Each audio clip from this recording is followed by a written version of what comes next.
BizBeat, the insight you need. I'm Zheng Feng. U.S. lawmakers passed the 2021 Strategic Competition Act on Wednesday. It mandated economic, diplomatic and security initiatives to counteract China on the world stage.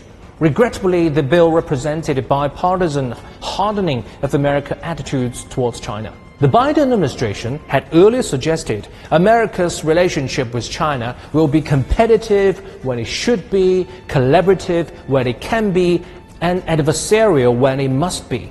Apparently, U.S. lawmakers were more interested in the last leg of this policy, and President Joe Biden is not strong enough to change course before the 2022 midterm elections.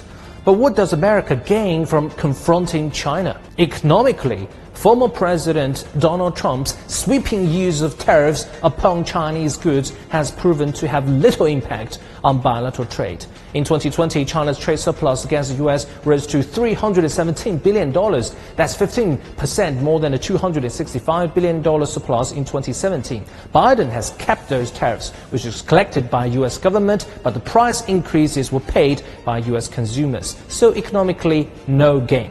On human rights and regional security, the act claimed there's genocide in Xinjiang, which is a lie and aimed at demonizing China. The bill also planned to support democracy in Hong Kong and toughen Taiwan's defense. China's foreign spokesperson Zhao Lijian said these account as interference in China's internal affairs. China never interferes with America's internal affairs and human rights issues, be it racial discrimination, poor COVID-19 control, hate crimes against Asian Americans, and almost daily gun death. So shouldn't the U.S. clean up its own mess first? On the diplomatic side, the act planned to call on U.S. allies to jointly press China's rise. But China is the biggest trade partner of over 100 countries and regions in the world. Would countries do this to their biggest trade partner just because the U.S. doesn't like it?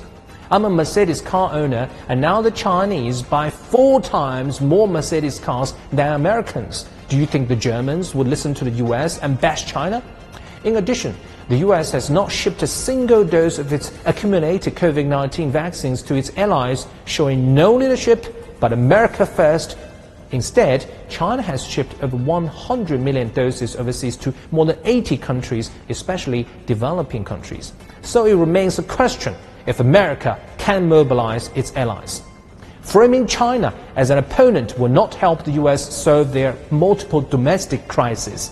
The passing of the Strategic Competition Act only proved U.S. politicians have lost their confidence in solving their domestic problems, and they think they can limit China's rise with 280 pages of paper.